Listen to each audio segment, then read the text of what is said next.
cake, c'est tout simplement un cake. Un cake, on va le rendre un petit peu original en y ajoutant quelques perles de sucre. Alors la base d'un cake, c'est simple, c'est un 4 quarts. On va utiliser 4 œufs. Je vais d'abord mettre le sucre, c'est plus facile. Hop, on met les 250 g de sucre. On rajoute les 4 œufs.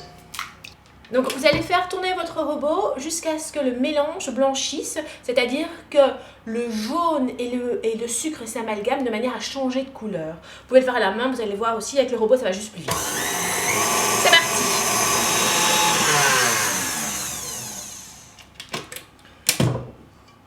Donc, vous voyez que le mélange s'est vraiment bien amalgamé. Vous avez même un mélange un petit peu mousseux.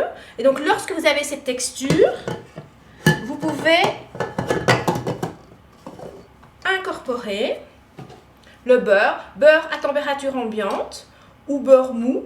Et là, rebelote, on redescend et on refait tourner pendant quelques minutes jusqu'à ce que ça soit de nouveau une belle texture.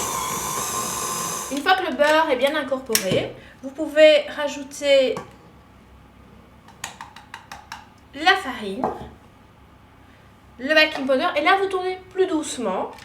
Vous faites tourner vraiment pendant quelques minutes jusqu'à quand tout soit bien mélangé. Vous avez un appareil à cake tout à fait nature, tout à fait habituel, le cake familial. Vous pouvez utiliser une autre recette, c'est pas obligatoire d'utiliser celle-ci. Vous pouvez faire un cake au yaourt, plein d'autres recettes. Ici je suis partie sur base d'un 4 quarts familial. La petite astuce, c'est juste ajouter quelques perles de sucre de manière à avoir un appareil coloré.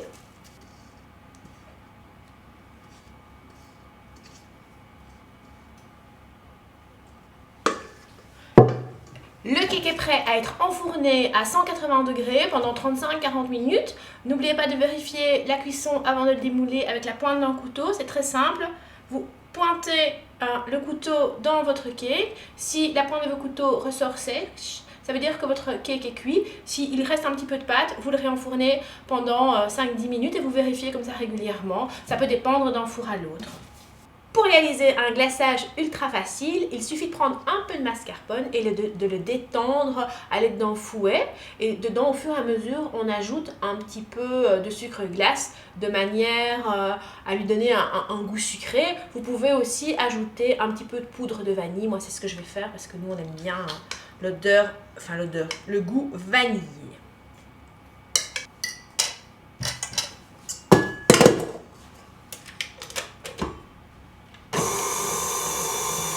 Donc voilà, c'est parfait. J'ai ajouté l'équivalent de 3 cuillères à soupe. N'oubliez pas que le cake est déjà sucré, donc il ne faut pas trop sucrer la crème.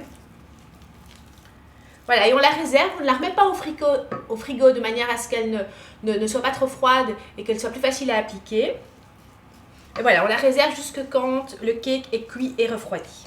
Alors voilà l'étape où on va glacer notre confetti cake. Alors, ici, j'ai fait 2 cakes parce que j'ai pas envie d'un confetti cake, mais j'ai envie d'un super confetti cake, donc un beau croquet. Et donc, on prend le premier cake. Alors, vous voyez, je le mets directement sur le plat de présentation parce qu'une fois qu'il est glacé, le changer de plat, c'est toujours un petit peu compliqué. Alors, quand on va le glacer, on a tendance à devoir bouger le plat. Et donc, moi, tout simplement, je l'ai placé sur un plateau à fromage. Vous voyez, comme ça, si je dois tourner mon cake, c'est beaucoup plus facile.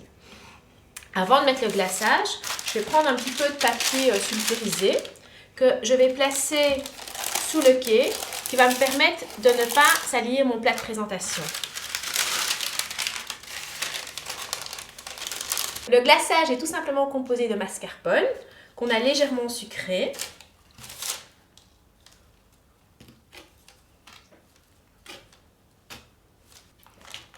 Maintenant, vous pouvez être généreux, vous mettre une bonne grosse couche. Moi, je mets une petite couche. Vous pouvez aussi mettre des fruits au milieu. Mais bon, avec le confetti cake, c'est plus pour les enfants, pour un anniversaire ou pour le carnaval. Vous prenez votre deuxième cake, vous le mettez au-dessus. Vous pouvez également aussi tout à fait le cacher. Donc, si vous le cachez, vous voyez, vous allez comme ça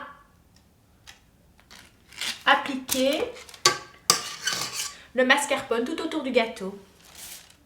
Ensuite, vous prenez des perles de sucre et tout simplement, vous garnissez votre cake de perles de sucre.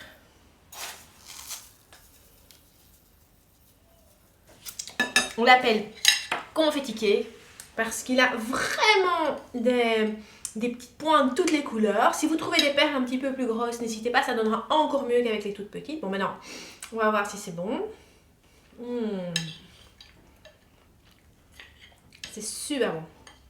Pour réaliser un confetti cake, il vous faut 4 œufs, 250 g de beurre, 250 g de sucre, 250 g de farine, une cuillère à soupe bombée de baking powder et des perles de sucre. Pour réaliser le glaçage du confetti cake, il vous faut 350 g de mascarpone, du sucre glace, de l'extrait de vanille et pour le décorer, quelques perles de sucre.